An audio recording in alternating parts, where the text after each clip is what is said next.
Nós fizemos, a FAMetro fez um convite especial para a professora Neila e ela aceitou. Muito obrigada, professora, pela senhora ter aceitado o nosso convite. Eu sei que foi em cima da hora, hoje é véspera de feriado e a senhora arrumou um tempinho na sua agenda, né? Então, a professora Neila Arroio, tá certo? Arroio. Neila Arroio Lara Mourão, né? Então, ela é especialista em linguagem, mestre em educação e doutora em bioética. Ela é a nossa vice-presidente do Conselho Regional da região. Ela vai fazer a apresentação dela. Eu peço que vocês prestem atenção. No final, quando vocês quiserem perguntar, perguntem no chat. Todo mundo desligando o microfone, para não dar microfonia na hora da fala dela. Ela vai espelhar o PowerPoint dela e vamos prestar muita atenção, porque o que vocês fizeram de pergunta para mim em relação a mídias sociais, né, que eu fiquei na dúvida, no final vou perguntar à professora, vamos aproveitar a experiência dela e tirar nossas dúvidas, tá?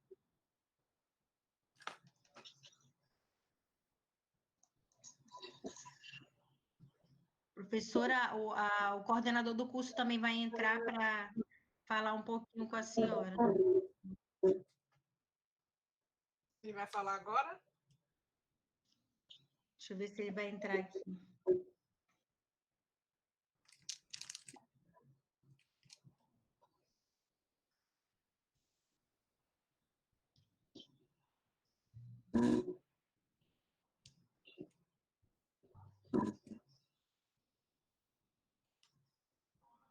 Já, a senhora pode começar, daqui a pouco ele vai entrar. Ok. Então, boa noite. Eu quero agradecer o convite para estar aqui junto de vocês hoje, da FAMetro, em especial a Patrícia. É um prazer o Conselho poder estar apoiando e subsidiando os fonoaudiólogos e futuros fonoaudiólogos.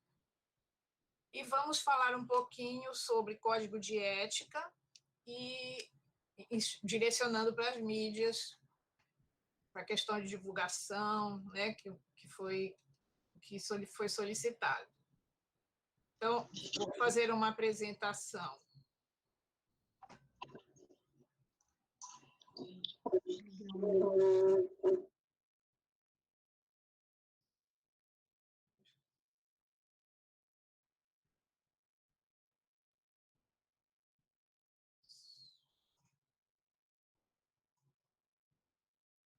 Está aparecendo aqui, peraí.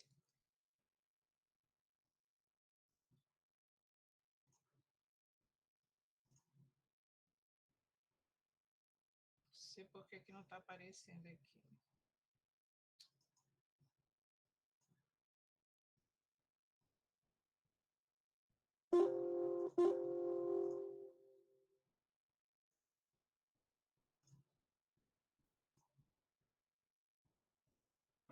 Sumiu daqui o PowerPoint, não sei por quê, ele está aberto.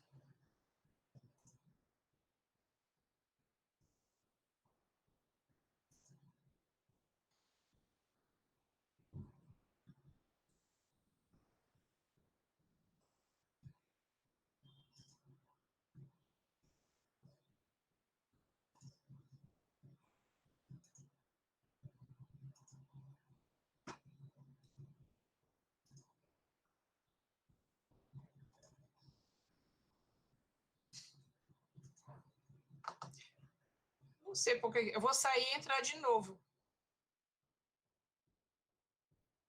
Eu não estou ouvindo. É porque eu desliguei meu microfone. Tá bom, pode entrar de novo. Tá, eu vou sair e entro de novo. Tá.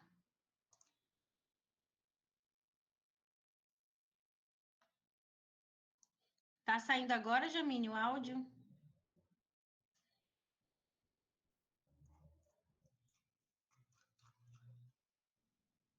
Beleza. Gente, pergunta no final, tá? Pergunta no chat.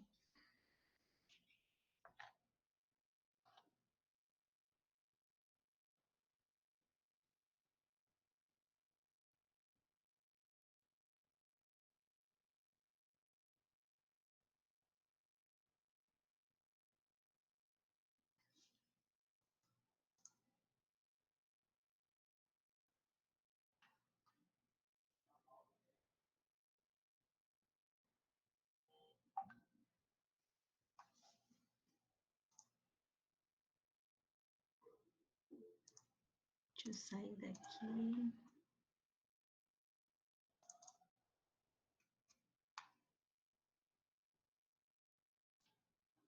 Ela entrou ou não, né?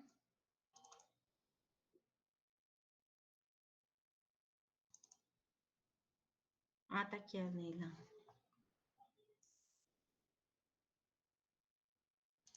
Agora é o teu microfone que tá desligado, Neila, tá? Agora tá apresentando.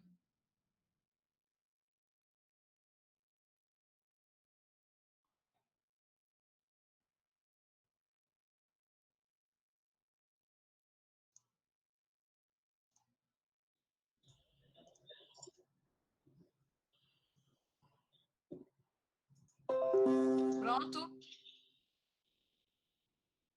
Tá me ouvindo? Pronto. Tô ouvindo. Deixa eu só colocar aqui em você de novo. Neila. Gente, clique em cima da foto dela. Tá aparecendo o PowerPoint dela para vocês?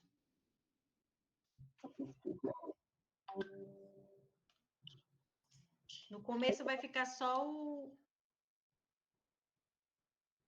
Tá bom, obrigada. Vamos lá? Deixa eu bater uma foto do começo do PowerPoint, rapidinho.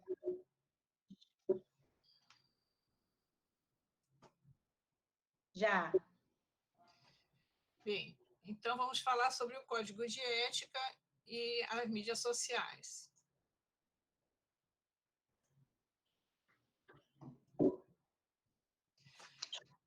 Bem, o ser humano, ele, no início, o homem tinha uma natureza instintiva, mas como o homem é um ser social, ele logo começou a se juntar com os outros, a se relacionar com os outros, e assim ele cria a vida social. Só que aí ele percebe que o seu comportamento afeta os outros.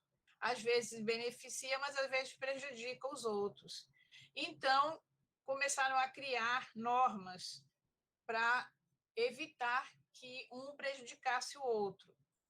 E essas normas são as normas morais, ou seja, são normas que regulamentam a relação dos indivíduos de uma determinada comunidade. Aí para frente, o homem começou a refletir sobre o seu comportamento moral. Por que que às vezes ele obedece às normas morais, por que às vezes não? Por que que determinado fato é considerado dentro das normas morais e outros não? Então ele começou a refletir, né, sobre o seu comportamento moral, criando uma ciência, que é a ética. A ciência que estuda o comportamento moral dos homens. Então, desde a infância, desde que a gente nasce, a gente recebe um monte de estímulos do local, né, da comunidade de onde a gente vive, do grupo social que a gente vive. E uma dessas, assim como a gente aprende a falar, ouvindo as pessoas falando português, a gente também aprende os valores da nossa sociedade. Né? A gente vê como que as pessoas se comportam, o que elas acham certo, o que elas acham errado, e também vamos adquirindo essas normas da nossa sociedade. Isso se torna um costume, e com isso, assim como eu aprendo a falar o português para poder me comunicar com as pessoas e interagir, eu também aprendo as normas morais da minha sociedade para poder interagir com a minha sociedade. Até pouco de tempo atrás, os profissionais, as questões da área da saúde e os profissionais da área da saúde, eles analisavam a ética, né, as questões éticas, e, em paralelo, as questões da área da saúde. Em 1970, um médico americano falou pela primeira vez sobre a necessidade de existir uma ciência que contemplasse tanto as questões da ética como as questões das ciências biológicas da área da saúde, e que isso garantisse a sobrevivência do ecossistema, então, do planeta, né? Considerando o planeta como um todo. E ele nomeou essa ciência de bioética. Em 71, um outro instituto americano tinha um outro médico, Helligers, que trabalhou a bioética direcionando apenas para as questões biomédicas. E daí surgiu o principialismo, com dois cientistas que eram discípulos desse primeiro Helligers. E nasceu o principialismo. O principialismo tem 4 princípios, só que esses princípios eles são voltados apenas para a questão da relação profissional-paciente, bem direcionado às questões biomédicas. Ele é muito individualista e não contempla a diversidade cultural, ou seja, ele é baseado nas necessidades do americano e dos países desenvolvidos. Esses princípios, então, são autonomia, beneficência, não maleficência e justiça. Nos países em desenvolvimento, como nós aqui na América Latina, nossas necessidades são diferentes. Nós temos outras necessidades que o povo desenvolvido não tem. Então, começou-se a desenvolver outros estudos e outras linhas, além do principialismo, outras linhas foram sendo delineadas para atender as questões da área da saúde e das ciências biológicas. Em 2005, foi editada uma declaração com quase 200 países participando.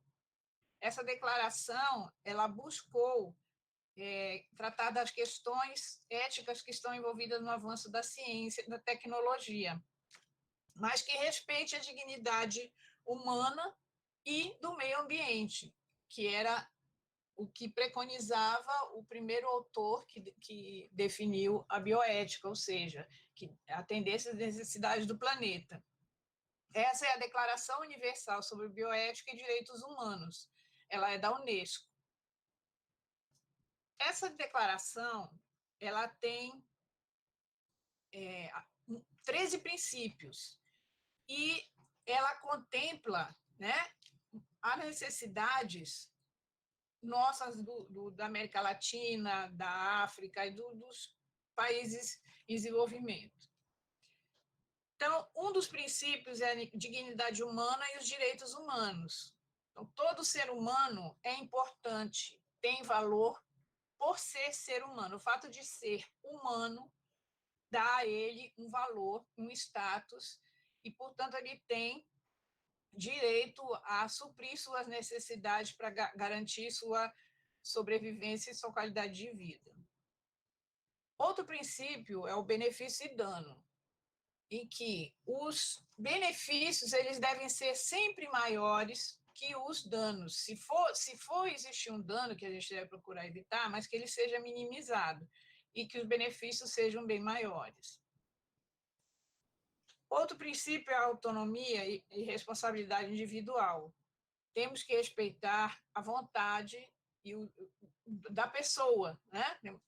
Cada indivíduo tem suas vontades e ele decide por si o que ele quer para ele. Para isso, quando a gente vai fazer algum procedimento, a gente consulta a pessoa, como, por exemplo, nas pesquisas, eles precisam consentir, eles precisam autorizar o procedimento. Então, é necessário do outro princípio, do consentimento. Existem pessoas que não têm condições de decidir, de escolher o que é melhor para si, como crianças, idosos pela senilidade, pessoas com problema cognitivo. Então, essas pessoas têm que ser protegidas. Quem vai decidir por elas é alguém que seja responsável por elas. Então, sempre alguém tem que decidir pelo paciente, ou pelo sujeito ou pelo participante de pesquisa, ou pelo outro. A gente tem que respeitar a vontade do outro e ele tem o direito de escolher. Se ele não puder, alguém responsável por ele o faz. Outros princípios são o respeito pela vulnerabilidade humana. Então, nós temos muito vulneráveis no Brasil, muitas pessoas que não conseguem ter os direitos respeitados ou acesso à saúde, educação, por exemplo, porque eles não conseguem ter, não porque eles não querem. Então, eles são considerados vulneráveis. Temos que respeitar outro princípio, que é a privacidade e confidencialidade.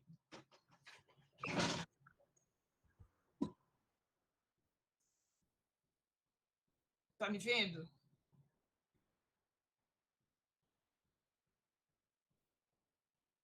Está me vendo?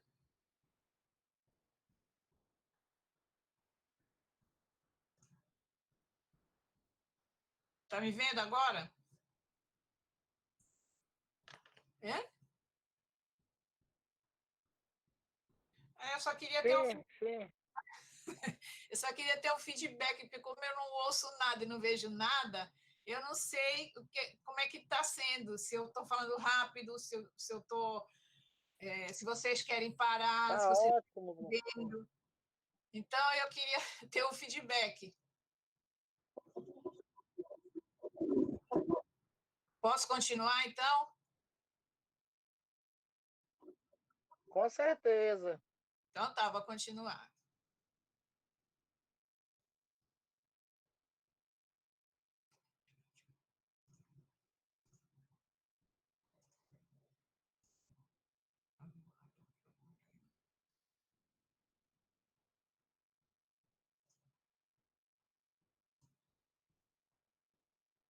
Desculpa, gente.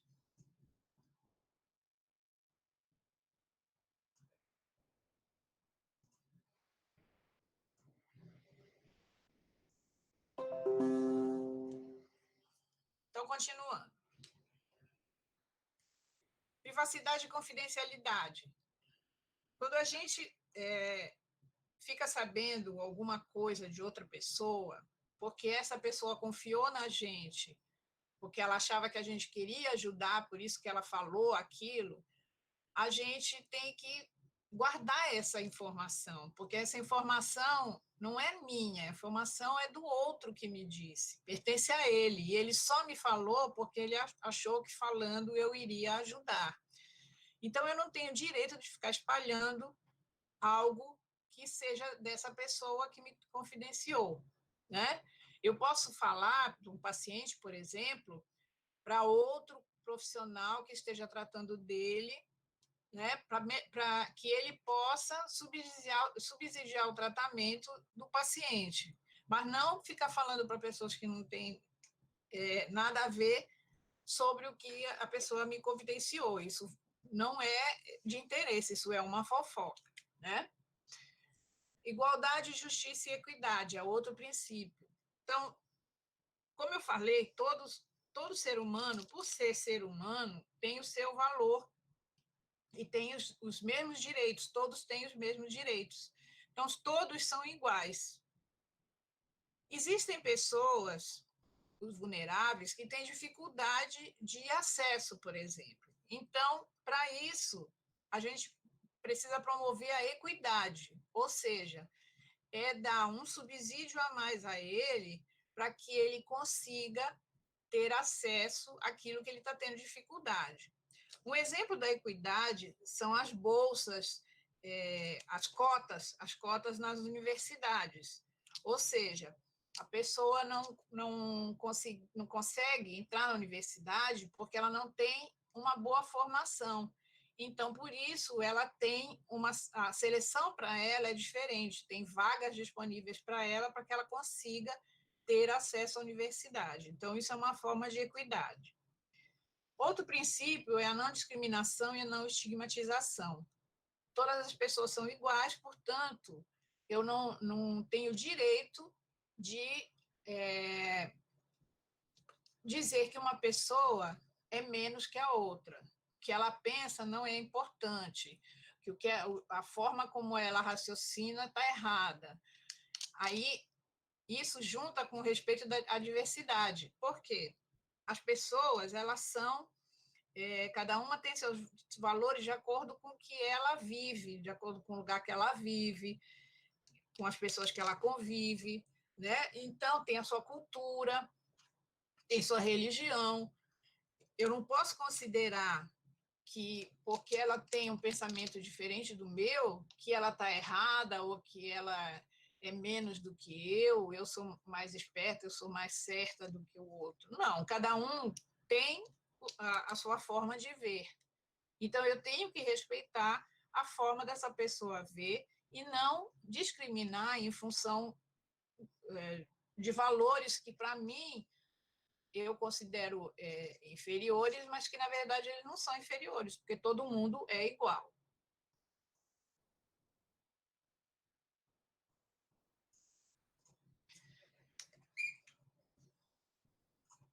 Outro princípio é solidariedade e cooperação.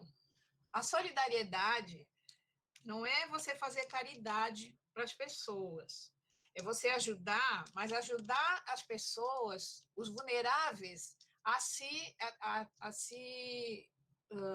conseguir acesso por eles mesmos e não ficar a vida inteira recebendo ajuda dos outros. Então, por exemplo, as cotas. As cotas, elas deveriam ser temporárias, né? Por quê? Porque a gente está dando uma ajuda para quem não teve uma boa formação para ter acesso à universidade. Só que, paralelo a isso, seria necessário começar a dar uma boa formação para essas pessoas, né? Para elas poderem ter o mesmo nível dos outros e não precisar mais haver diferença e ter que fazer cota para que ela consiga, porque ela vai conseguir por ela mesma. É aquela história do peixe, né? Se você está com fome hoje e eu te der um peixe, você vai comer, vai passar a sua fome, mas amanhã você vai ter fome de novo. Então, a solidariedade está em ensinar a pescar. Se eu te ensinar a pescar, você vai conseguir todo dia pescar o peixe e se alimentar. Então, essa é a questão, essa é a base da solidariedade dessa Declaração Universal de Bioética e de Direitos Humanos. Responsabilidade social e saúde. Todo mundo tem responsabilidade social, né, com a sociedade. Então, é lógico, o governo ele tem que providenciar e proporcionar para as pessoas, todas as pessoas, os cidadãos, condições de qualidade de vida, de saúde, educação, saneamento, etc. Mas não é só o governo que é responsável, todo mundo é responsável por isso. Então, eu, como profissional, do conhecimento que eu tenho, e um pouquinho a mais que eu sei dentro da minha profissão, eu tenho que ajudar as pessoas da minha sociedade. Então, eu posso fazer orientação em campanhas, essas coisas todas.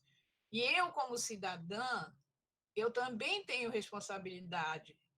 Por quê? Se eu tiver dor de cabeça, por exemplo, e eu não for procurar saber o que eu tenho, eu estou sendo irresponsável, porque eu posso piorar depois por um problema que eu poderia ter tratado antes. Então, todas as pessoas têm responsabilidade diante da sociedade. Compartilhamento de benefícios. Sempre, todo mundo envolvido em alguma situação tem que ter benefícios. É como a gente falou atrás do benefício e dano. Os benefícios sempre têm que ser maiores, sempre tem que estar presentes. Não pode ser o benefício para uma pessoa só. O benefício tem que ser para todos os envolvidos.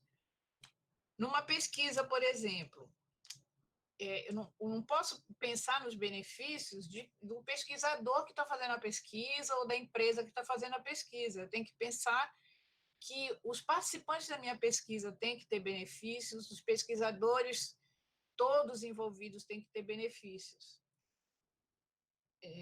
e a sociedade como um todo tem que ter benefício. Toda vez que a gente faz uma pesquisa, por exemplo, a gente tem que mostrar que essa pesquisa vai trazer benefícios para os participantes, para os envolvidos e para a sociedade como um todo. O que vai ser bom para a sociedade com essa pesquisa? Proteção das gerações futuras, do meio ambiente e da biosfera.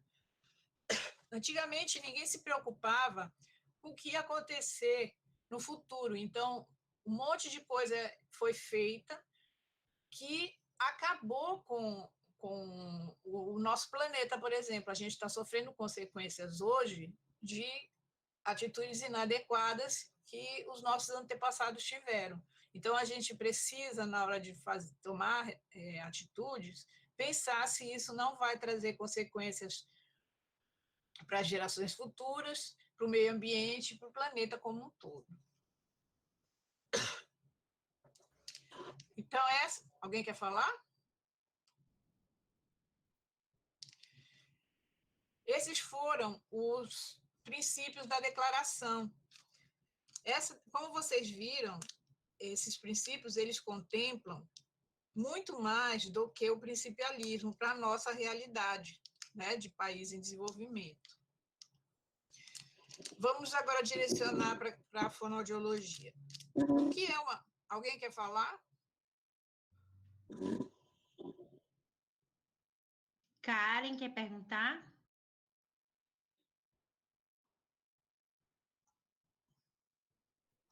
Não, Pro, tá tudo bem.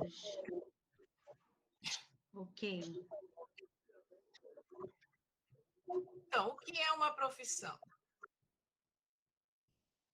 É a gente fazer um serviço, né, prestar um serviço para os outros continuamente. Eu estou sempre fazendo um serviço, o mesmo serviço para os outros. Então, quando a gente desempenha a mesma tarefa, e para isso a gente adquire o mesmo conhecimento teórico e prático, vão se montando as classes profissionais, vão se formando as classes profissionais. O profissional, ele é um ser humano, né? Não é porque ele é um profissional que ele deixa de ser ser humano, ele é um ser humano. E ele tem qualidades, mas ele também tem defeitos, que vão constituir o seu caráter. E, dependendo dessas qualidades e defeitos, é que ele vai se relacionar com o outro.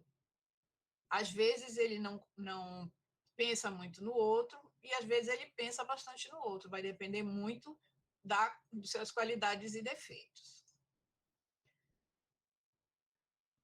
Então, quando a gente tem os nossos valores, tem os nossos interesses pessoais, mas quando a gente se relaciona com outras pessoas, a gente tem que contemplar as outras pessoas. E nisso, a ética e a bioética fazem reflexões para nos ajudar nesse sentido de melhorar o relacionamento, evitando o prejuízo do outro. Não pensando só no nosso benefício, mas também lembrando que os outros também têm vontades e têm merecimentos, têm necessidades. Se eu tiver só vocação para fazer o bem e pensar em trabalhar a favor dos outros, ou seja, se eu tiver só virtude, só... Oi?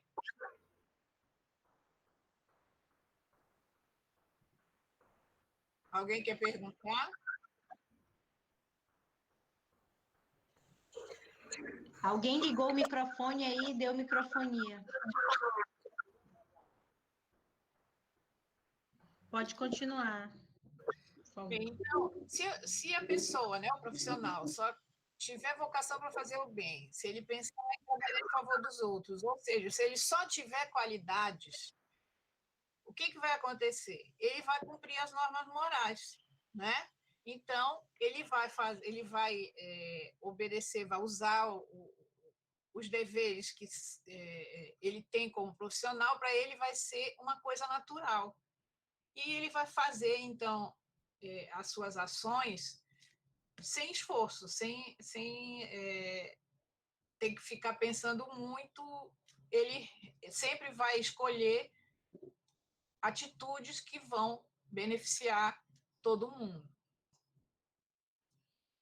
Nisso, a gente pensa no valor do trabalho. Qual é o valor do trabalho?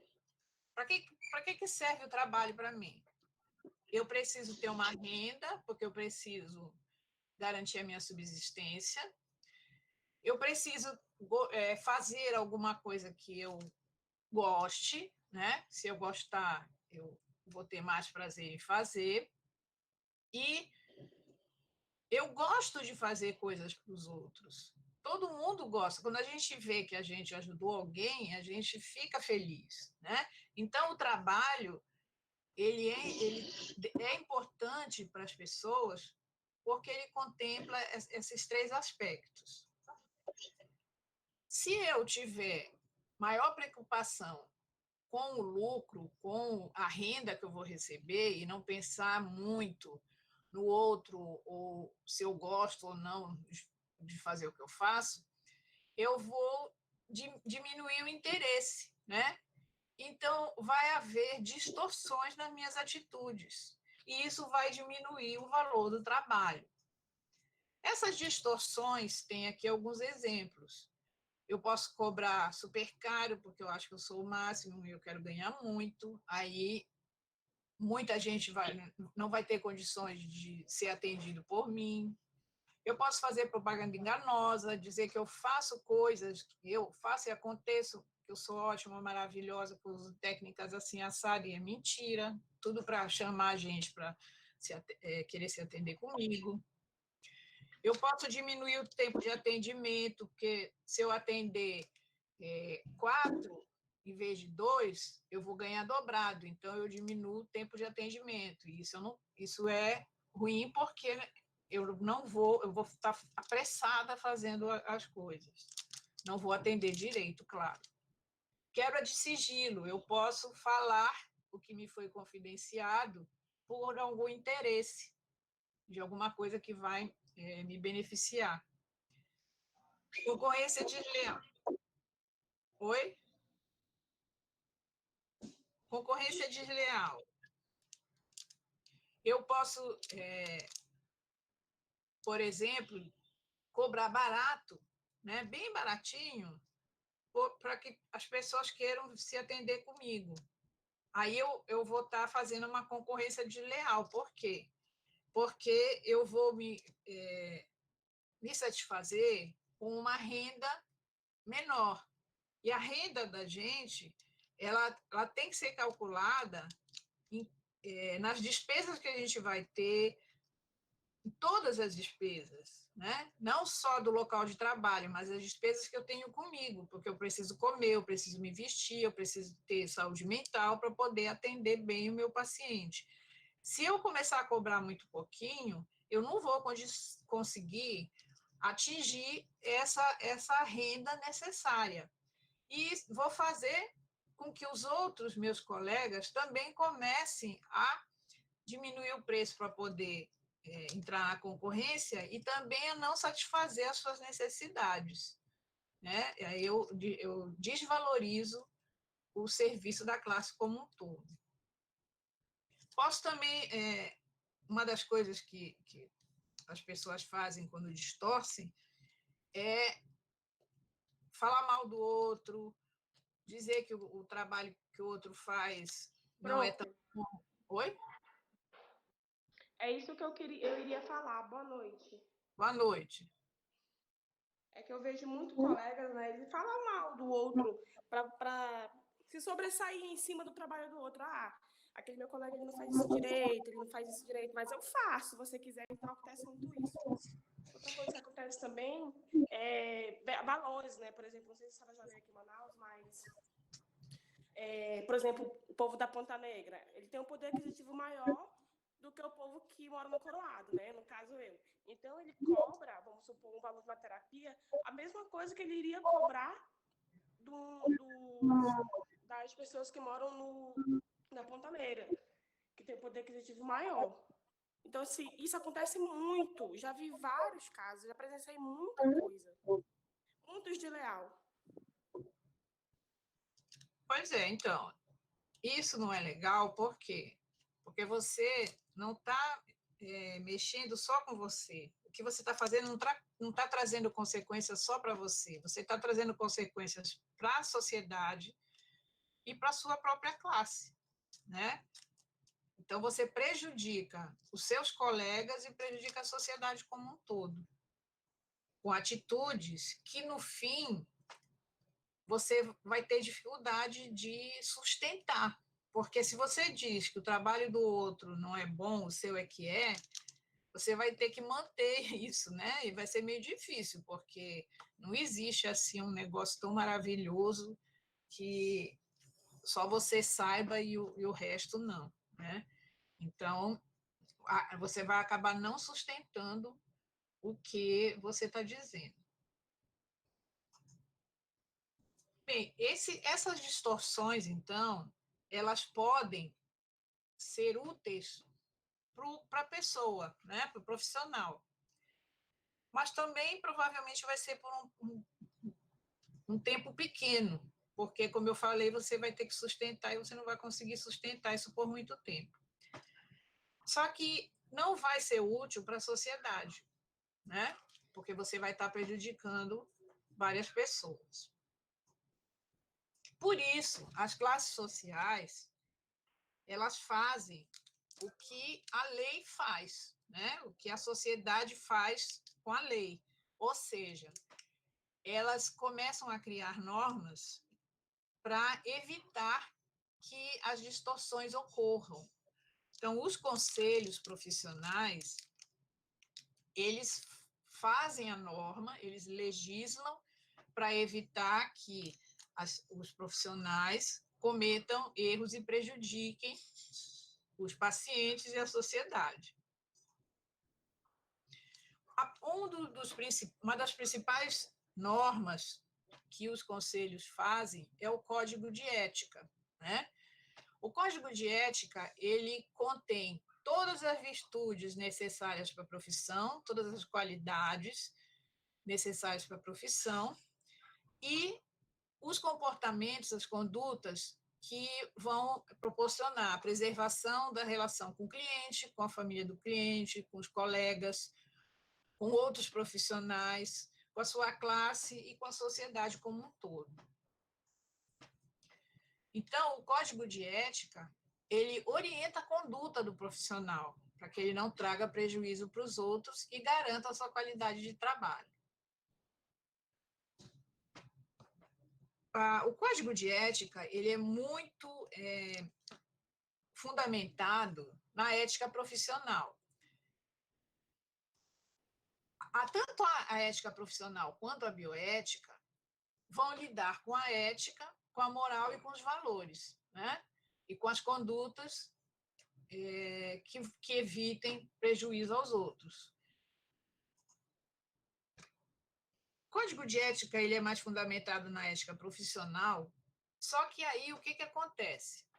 A ética profissional, ela aborda as prescrições, né? As normas, os deveres, só isso. Ela se preocupa com isso. Aí ela usa mecanismos para punir o que ela está dizendo que não está certo.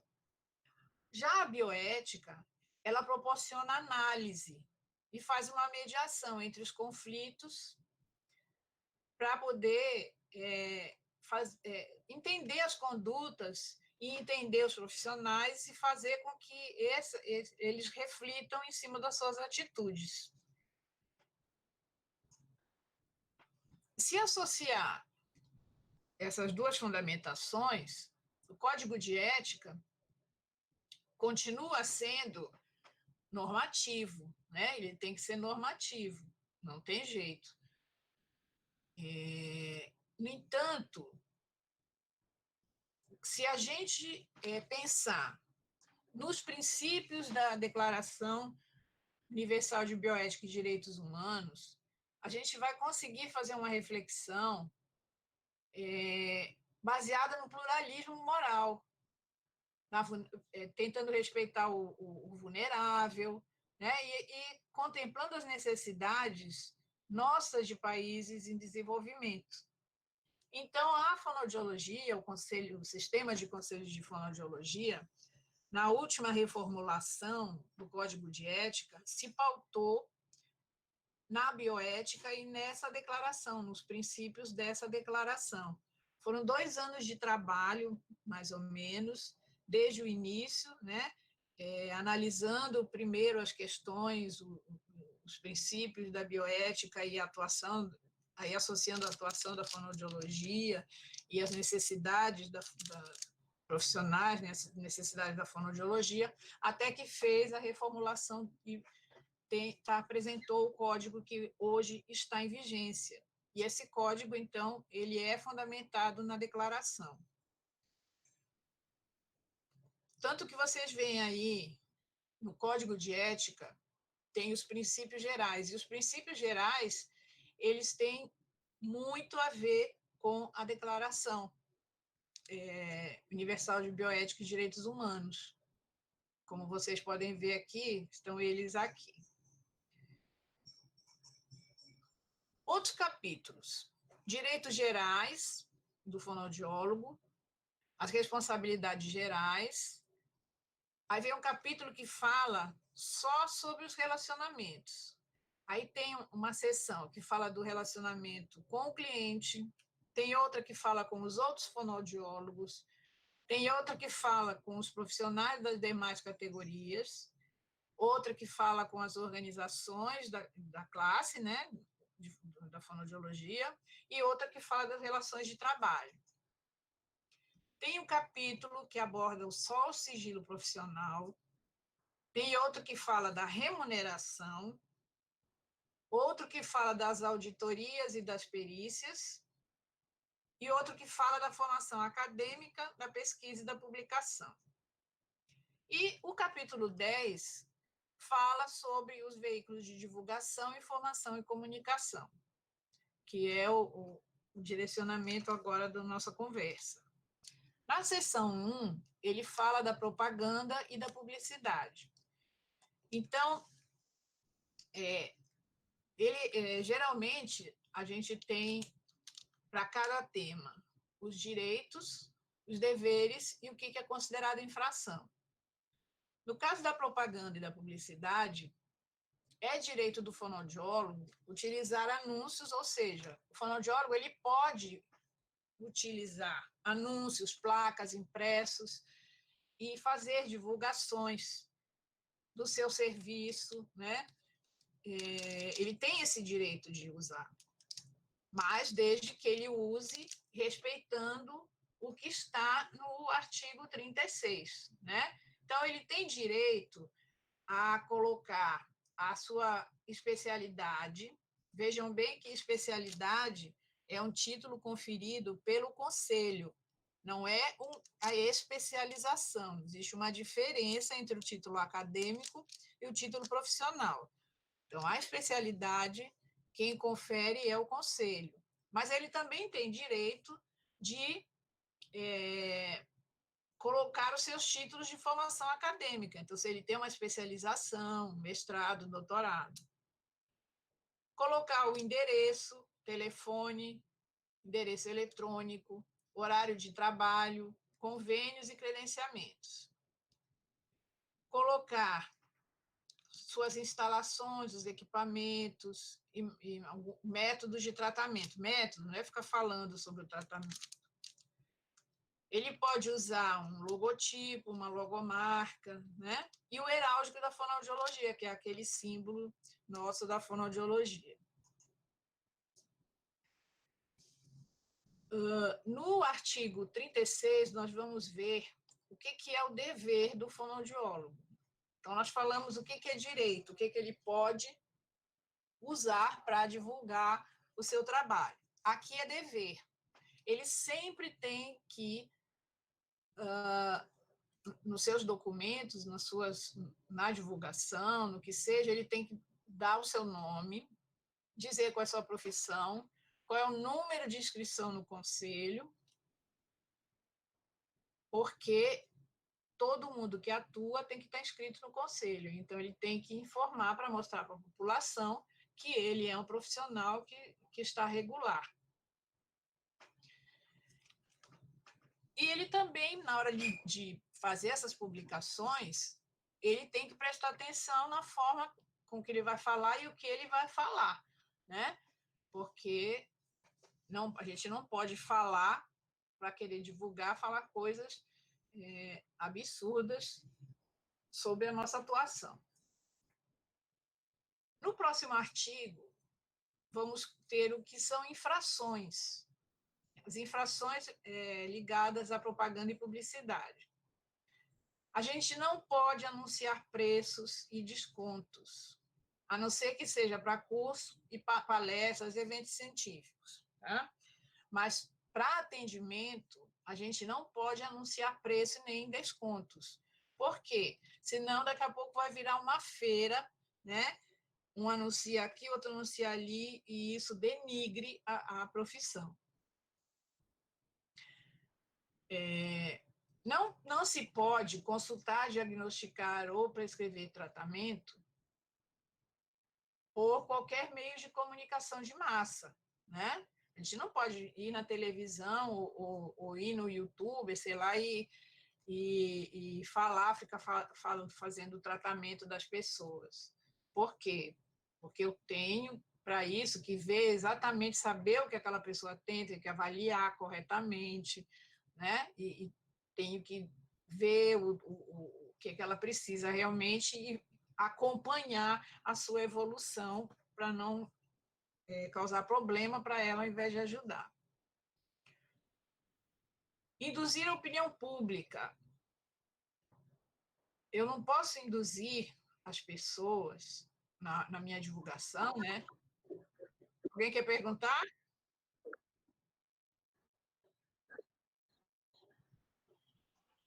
Eu quero. Ontem uma aluna me fez uma pergunta, eu fiquei na dúvida em relação a divulgar preço.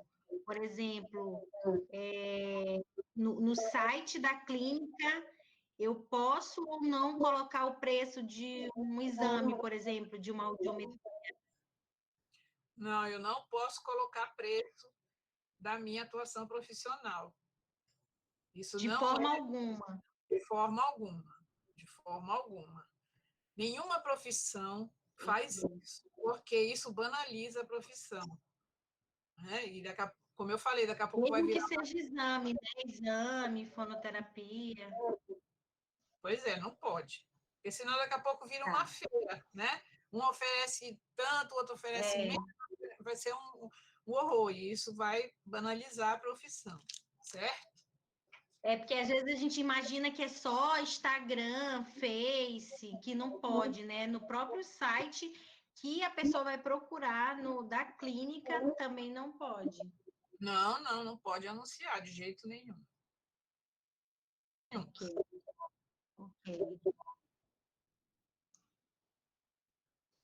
Bom, mais alguém? Não, né? Então, eu não posso fazer com que as pessoas pensem que eu tenho algo que só eu que tenho, certo? Que o meu é melhor, só eu que tenho esse que é o máximo. Também não posso fazer isso. Não posso anunciar título que eu não tenha. Então, eu não posso dizer que eu sou doutora se eu não for doutora. Não é que eu não vou me chamar de doutor, não é isso. As pessoas, pelo senso comum, quem tem um nível superior é considerado como doutor, né? Então, não é que a gente vai dizer, não, eu não sou doutora porque eu não tenho doutorado, não é isso. Mas se eu estiver anunciando, fazendo uma divulgação, eu não posso colocar doutora se eu não tiver doutorado, certo? Certo, gente? Vocês têm muita dúvida em relação a isso? Perguntem, essa é a hora.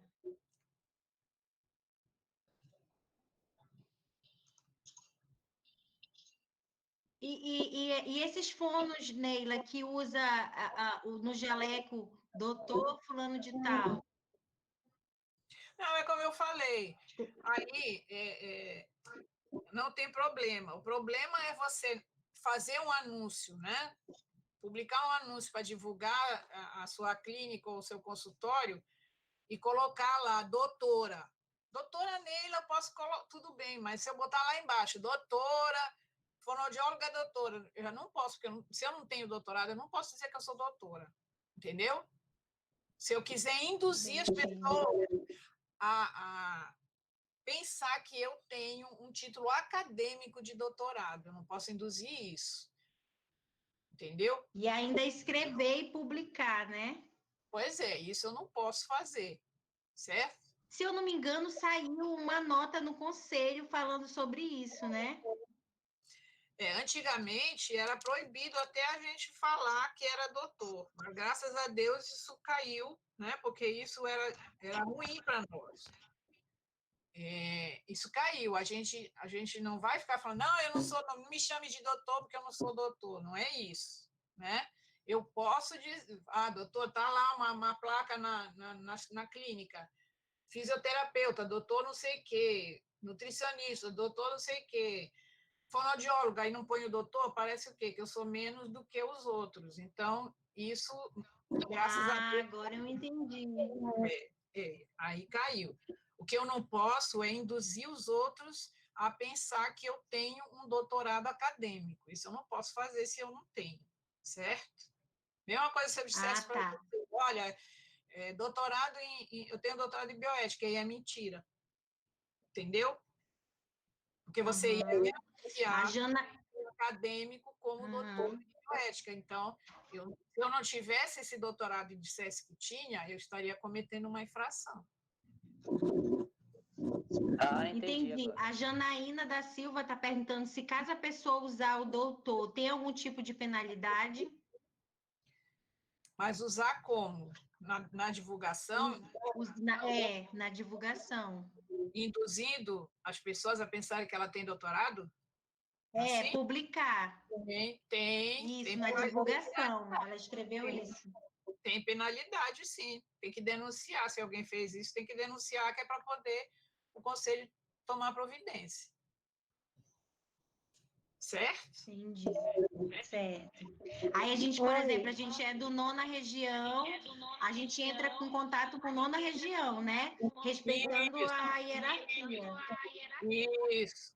Porque se você for para outra região ou for para o federal, eles não vão poder te ajudar. Porque quem tem que tomar providência é a nona região.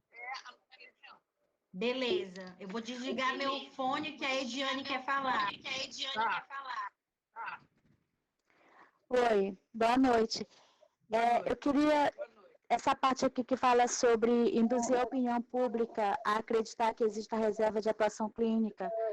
Nessa parte teve uma falha aqui e eu não consegui ouvir se você falou a respeito. Eu queria entender melhor essa parte. Sobre induzir... Oi. É dar a entender para as pessoas que só você que faz determinado procedimento, por exemplo. Entendeu? Entendi. Só para esclarecer essa parte. Tá. Também, eu não posso anunciar produtos, né, fazer propaganda de produtos de modo que eu faça as pessoas a comprarem muito aquele produto, porque se eu fizer isso, parece que eu tenho interesse que as pessoas usem esse produto. E às vezes a gente tem, né? Às vezes tem pessoas que estão pensando em ganhar mais dinheiro e uma das distorções é essa, ter comissão por indicação de determinado produto. E isso não é bom, né? Não é certo, claro que não. Por isso que não tem esse item aqui. Você induzir as pessoas a consumirem algo de modo indiscriminado. Oi, só mais uma pergunta sobre essa parte aí. Às vezes eu vejo no Instagram, que eu sigo várias páginas, né? Quando se faz a terapia, principalmente com crianças, mostrando brinquedos que são feitos mesmo pelo próprio profissional e mostrando como são usados. Eu queria saber se isso daí se enquadra no uso indiscriminado. Eu não entendi direito. A pessoa usa um brinquedo Brinquedo. que ela Assim, e posta no Instagram, aí mostra como está sendo usado, como foi feito, para que serve, entendeu? Isso daí não induziria ao uso indiscriminado? Não, a não ser que você faça com que a pessoa, que todo mundo use aquilo, independente da pessoa precisar ou não. Entendeu? Pois é. Como? Entendi, então. Por exemplo, se uma mãe vê aquele procedimento, aquele brinquedo sendo usado de uma forma para algo, né, que possa melhorar na criança, e ela vai usar aquilo sem uma consulta com algum outro fonoaudiólogo, nessa forma que eu estou perguntando. Realmente não pode, né? Aí realmente não pode, porque ela está induzindo a pessoa a comprar um produto como se só aquele produto fosse resolver o problema. Aí não pode. Aí realmente é errado. Ok. Mais alguém?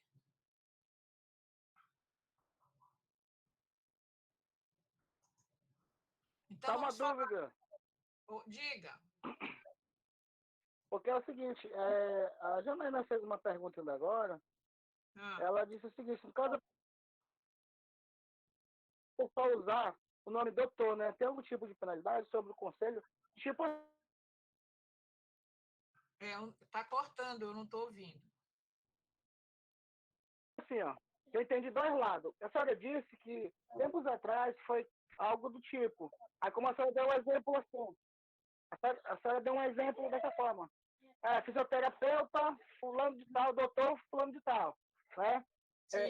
Esse caso pode usar dessa forma. Fulano de tal, doutor fulano. Consultório forma de tratamento. doutor fulano de tal. Ponto. Não, eu digo na divulgação, numa placa Você de frente, num banner, que bote em frente do consultório. Só não pode colocar, não sei se está errado, tipo assim, doutor fulano de tal, com doutorado nisso, em gerontologia, em disfagia ou outro tipo. É isso que não pode, né? E a pessoa não ter esse doutorado. Sim, aí você não pode fazer. Se você não tem o doutorado, você não pode dizer que você é doutor em disfagia. Não pode. Certo? Entendi. Mas pode colocar o nome, doutor fulano, mas não pode colocar área nenhuma, é isso? Não, com o tratamento, você pode botar DR, né? Doutor. Mas você anunciando lá nas qualificações, dizer doutor, você que vai dar a entender para as pessoas que você fez um doutorado, e é mentira. Certo? Entendi. Tá tudo ok, então. Obrigado. Tá. Mais alguém? Vamos para as redes. Podemos ir para as redes sociais? A Lilian está perguntando aqui se o caso a pessoa tivesse um doutorado e fosse fonoaudiólogo também. No caso, seria doutor e fonoaudiólogo? Doutorado, eu não entendi bem a tua pergunta. Doutorado tu pode fazer em várias áreas, né, Neila? Sim, pode fazer em várias áreas. Você põe lá, na sua qualificação, você pode usar doutor em não sei o quê, ou doutorado em não sei o quê. Aí você pode. No caso, a professora Neila, ela pode usar, porque ela fez doutorado em bioética. Então, a gente pode fazer a forma de cumprimento com ela, né, de tratamento, e ela pode, toda vez que ela for dar aula, dar cursos, ela pode usar doutorado, porque ela tem doutorado, ela tem a certificação e uma faculdade vinculada a uma faculdade, né? Então, ela tem especialização, mestrado e doutorado. Tudo que tiver de verdade, ela pode usar. Tudo que for em verdade é infração. Isso. Ok? Ok. Então, vamos ver agora as redes sociais. Então, primeiro, quais são os direitos, né, diante das redes sociais? Você tem direito de fazer divulgação nas redes sociais, você pode criar canais de comunicação com a população para poder divulgar os seus serviços, conversar com as pessoas. Você pode criar grupo de discussão, desde que não viole as questões de sigilo, essa coisa toda. E você pode dar entrevistas ou fazer palestras, como agora, por exemplo, eu estou me comunicando com vocês, estamos conversando, né, um evento científico, estamos conversando sobre o código de ética, sobre as mídias. Então, eu posso fazer isso sem problema nenhum, tá? Por quê? Porque vai esclarecer, vai trazer um bem para a coletividade. Deveres.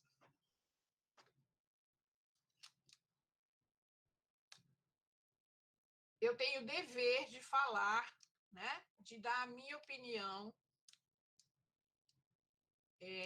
com relação à minha profissão, certo? Mas desde que eu esteja respeitando a minha profissão. Eu tenho que dirigir-se a um colega, a um outro fonoaudiólogo, de forma respeitosa. Eu tenho dever, eu preciso ter o consentimento por escrito se eu for usar foto ou vídeo de algum paciente.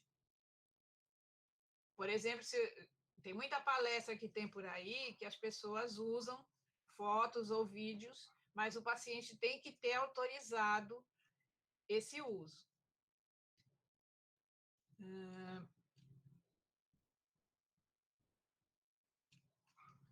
Marcar os pacientes nas redes sociais, se ele também tiver autorizado, tá?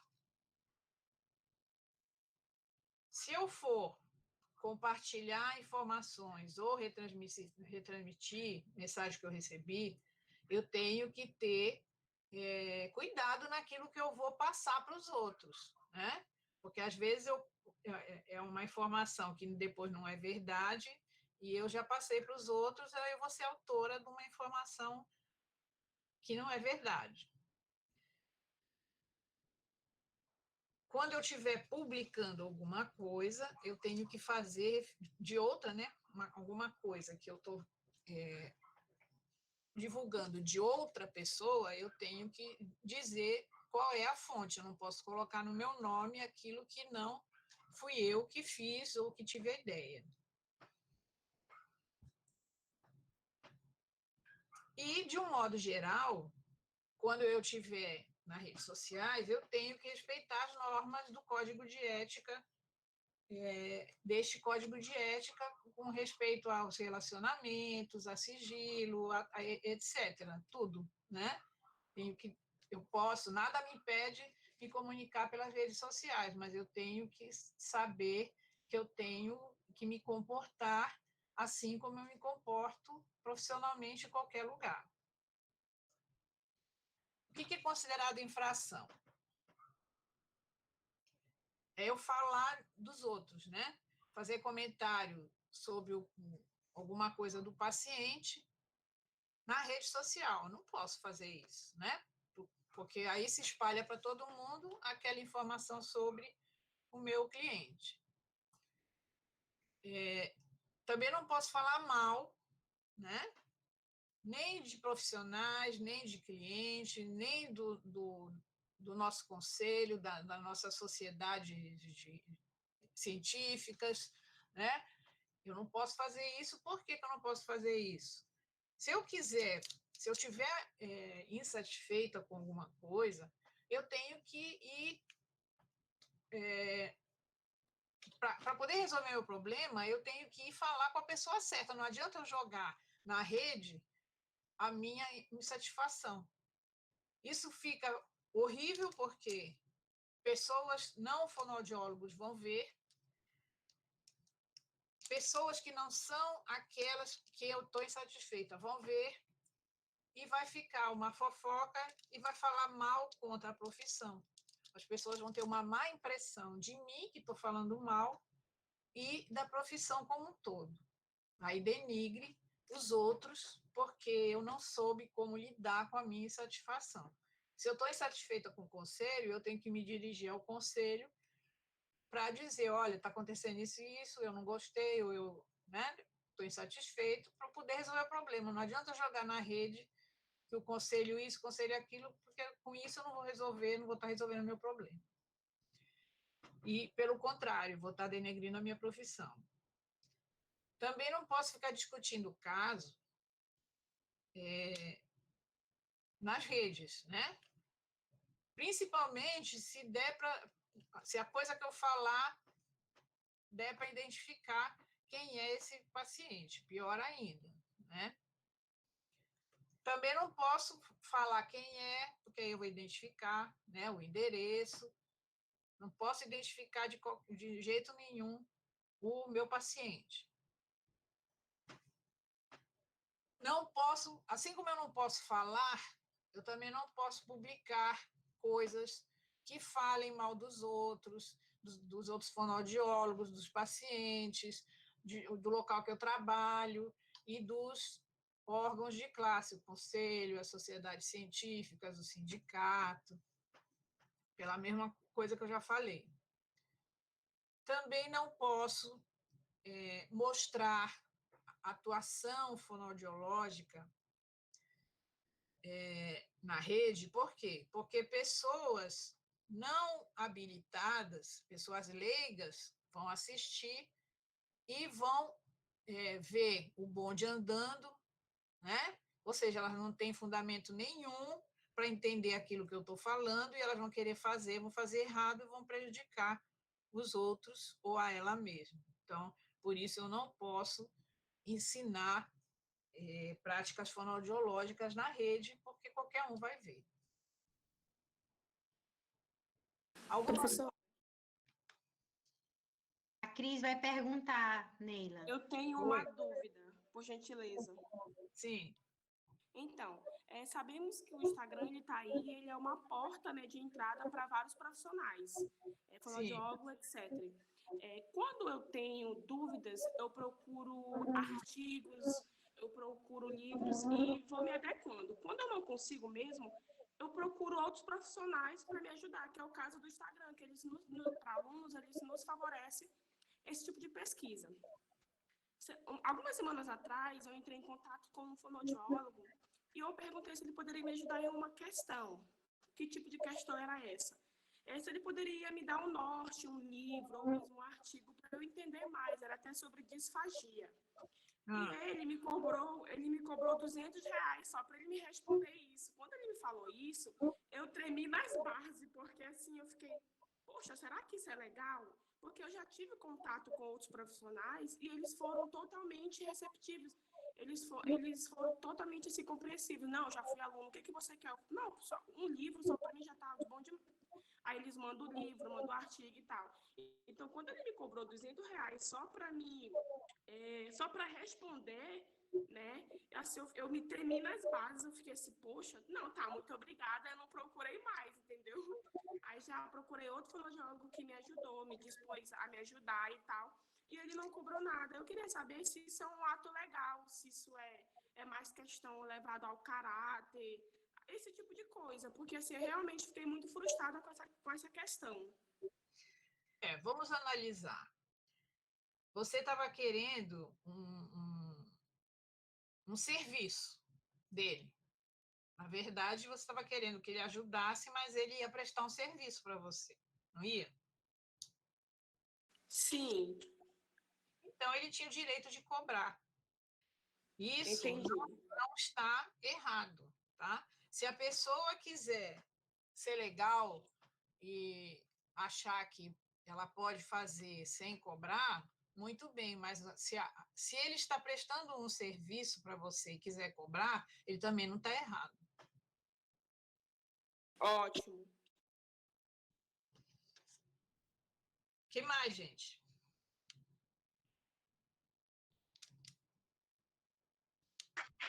Eu gostaria de fazer uma pergunta. Sim.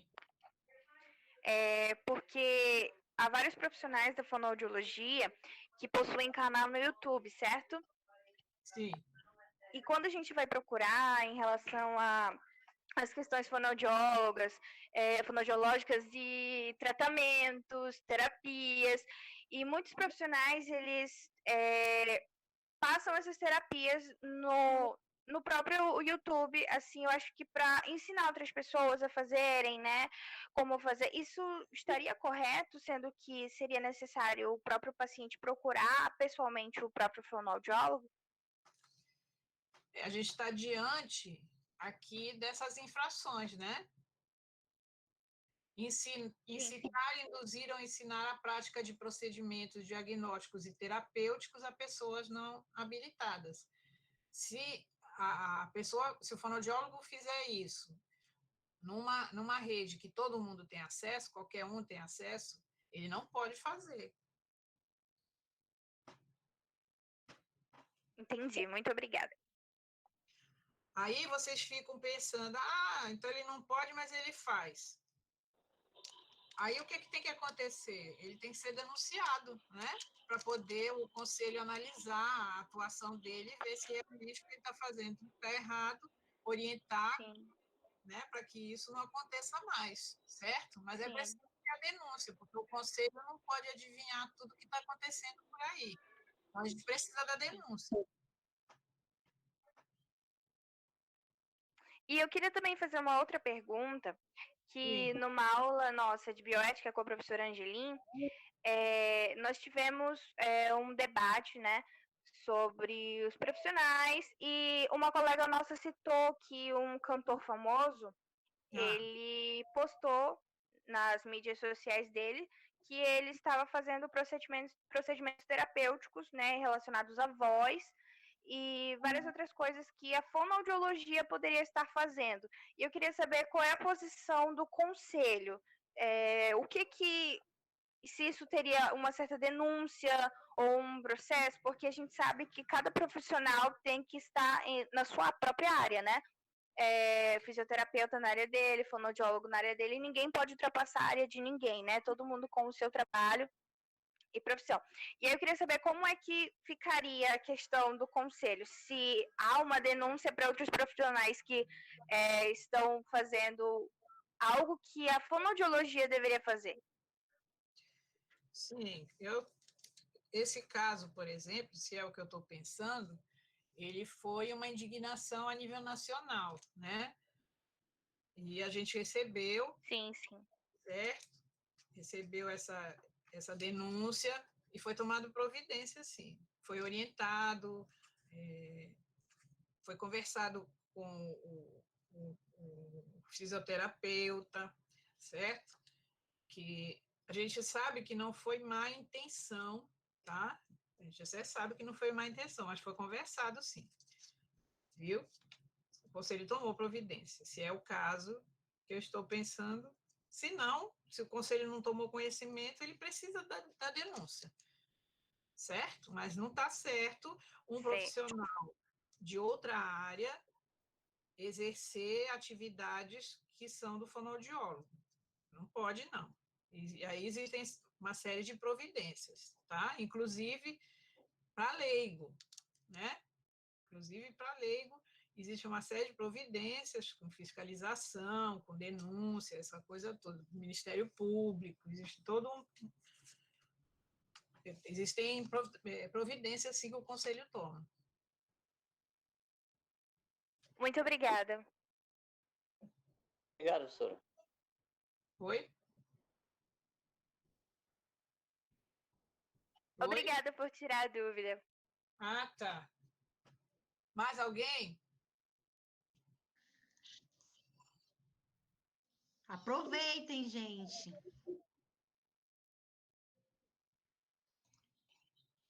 Frida, ele quer perguntar? Você falou interessante.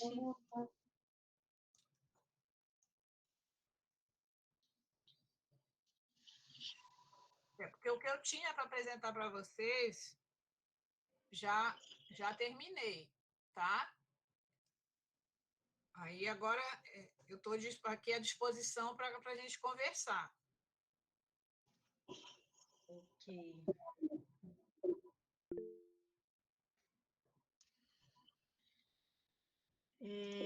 Deixa eu ver.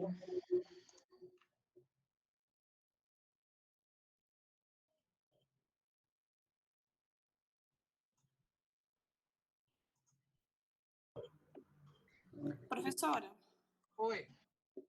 como profissionais, a gente pode se recusar a fazer um determinado tratamento? Terapia, essas coisas? Como profissional, a gente pode se recusar a fazer algum tipo de tratamento, de terapia? Tem que ser levado alguma coisa em consideração? Sim. Aí tem que ver o que é que envolve, porque isso pode envolver uma série de coisas. Precisa entender direito o que é essa situação que você está citando, que ela está muito generalista, entendeu? Ok. Uma coisa é, por exemplo, eu não trato disfagia de jeito nenhum. Não, quando eu me formei, nem existia. O fonoaudiólogo não fazia isso, nem se falava em disfagia, certo? Eu me formei há muito tempo. Então, eu me formei no ano da lei. Então, eu não trabalho com disfagia, realmente não trabalho. Então, se alguém me pedir para trabalhar com disfagia, eu vou dizer que eu não vou trabalhar porque eu não sei, certo?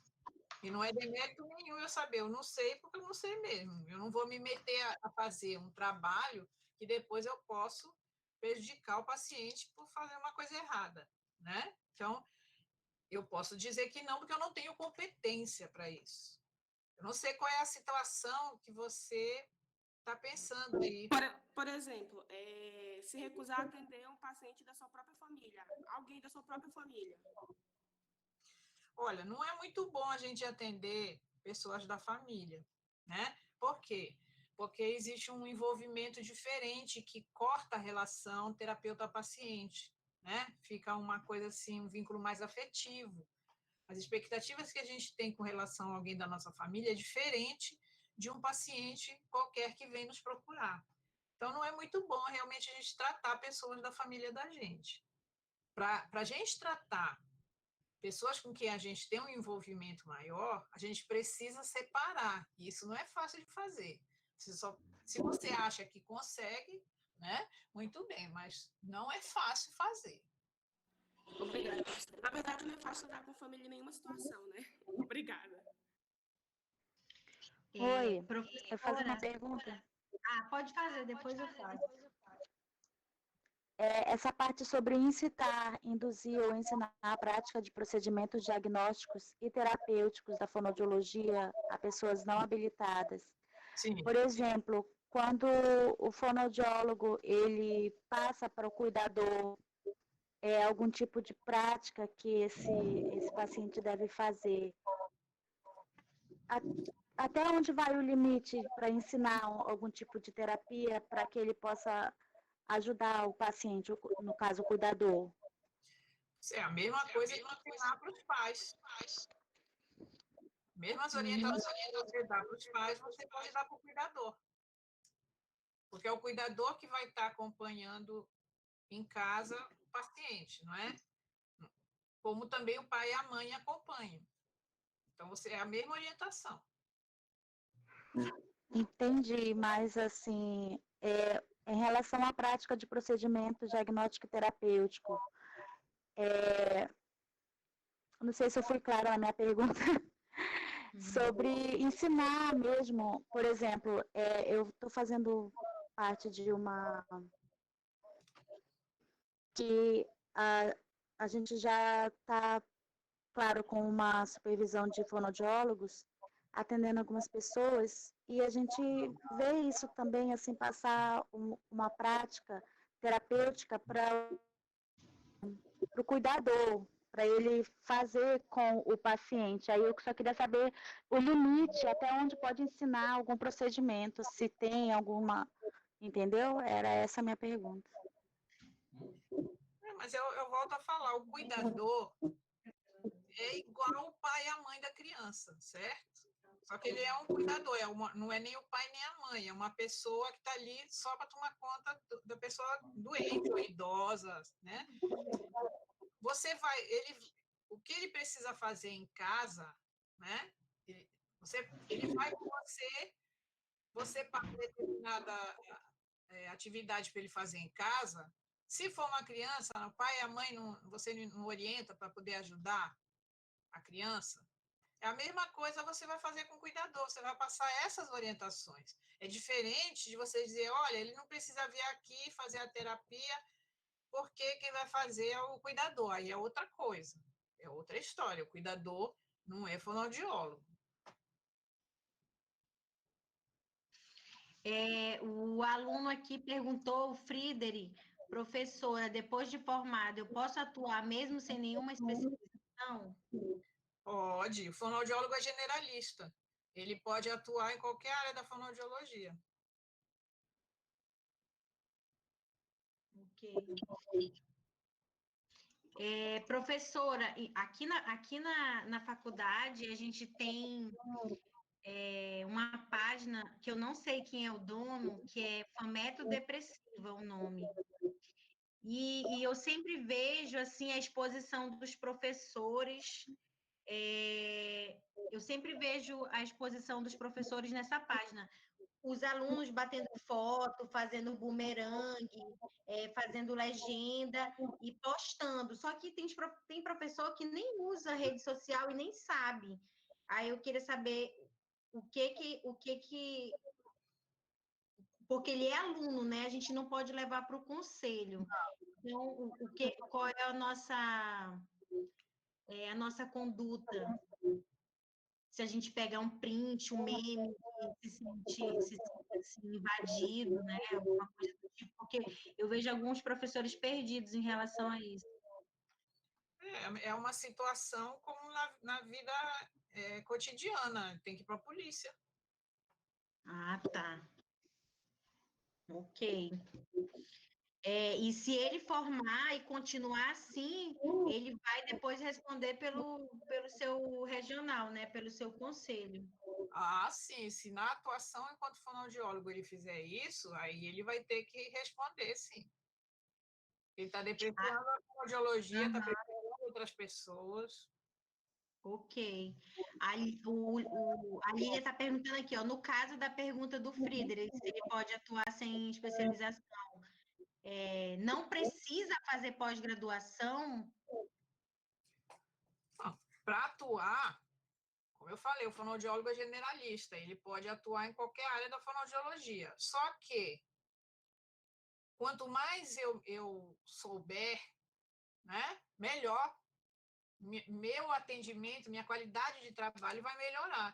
Então, se eu fizer pós-graduação, vai melhorar a minha qualificação, com certeza. Então, o ideal é a gente sempre continuar estudando, fazer cursos de extensão e especialização, ou se quiser uma carreira acadêmica, isso é bom porque a gente melhora, né? Tanto se eu for fazer uma seleção, né? Com certeza. Aí vai contar o meu currículo, quanto mais título eu tiver, melhor, quanto mais produção eu tiver, melhor, né? Mas a pessoa pode não fazer nada e atuar, só que aí ela vai ficar ultrapassada, né? Professora, tem uma pergunta. Mais alguma pergunta? Aproveitem. Já deu até o horário da professora. Professora. Oi. Oi. Tudo bem. Eu tenho uma pergunta.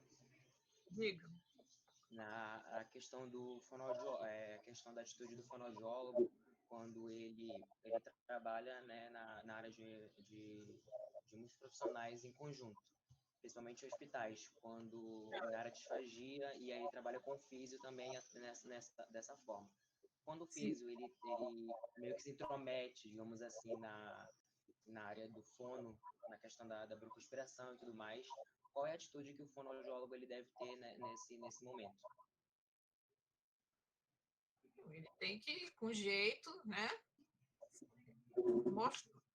Se impor lá com a atuação, mas com jeito, não é mandar o cara sair, não é isso.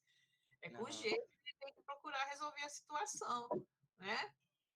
Conversando, mostrando o que você sabe fazer, a gente com as atitudes, a gente mostra muito mais do que com a fala, né? As pessoas se mais vendo que a gente sabe, por exemplo, do que se eu falar e ficar brigando ou discutindo com alguém. Quando eu faço e dá certo, é mais efetivo, dá mais resultado. Ok, obrigado. Oi? Oi? Oi? Uma pergunta. No caso do o fonoaudiólogo, ele pode presenciar uma cirurgia com o médico?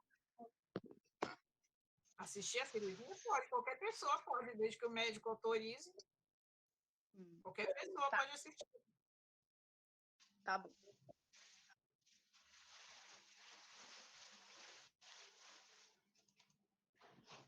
Tem normas, né? Cada hospital tem sua norma, tem que ver as normas do hospital. Aí não Por é exemplo, eu já participei de cirurgia, paciente de barra, por exemplo, vai fazer um implante, precisa de uma fono lá para ter fazer o teste.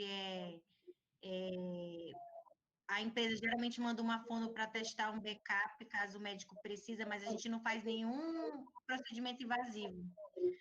A fono que entra em cirurgia para implante coclear, aí ela já faz a telemetria já com o paciente aberto, né? Com a cirurgia aqui de mastoide aberta. Sim, Mas aí a fono pode assistir, sim. Aí é obrigação, ela tem que estar lá, né? É obrigação, é. Eu tenho uma pergunta. Diga. A professora Angeline falou que eu estava acompanhando agora a conversa e vocês falaram que a fono pode fazer a também.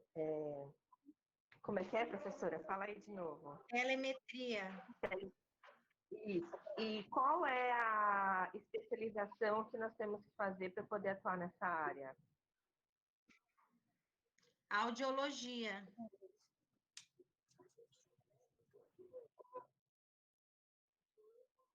Ok, obrigada.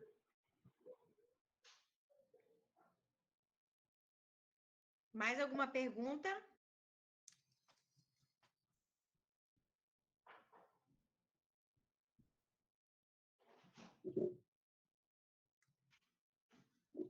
Acho que agora o pessoal está satisfeito. Ok. Então, deixa só a professora entrar aqui, que ela quer falar com a senhora. Só um minutinho, estou falando para ela entrar rápido.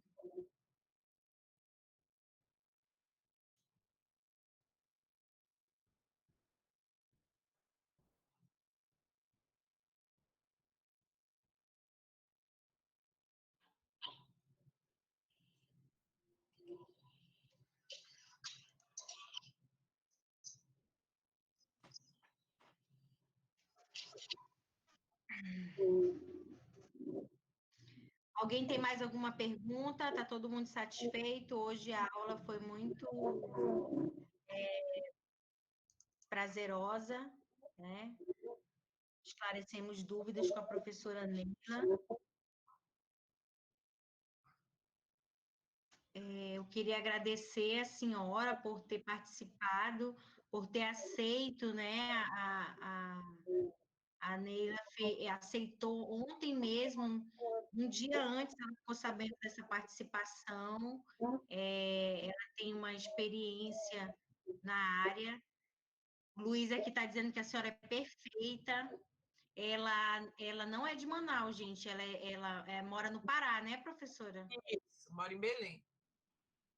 Ela mora em Belém e ela tem toda essa bagagem e ela é a nossa vice-presidente do Conselho Regional Nona Região.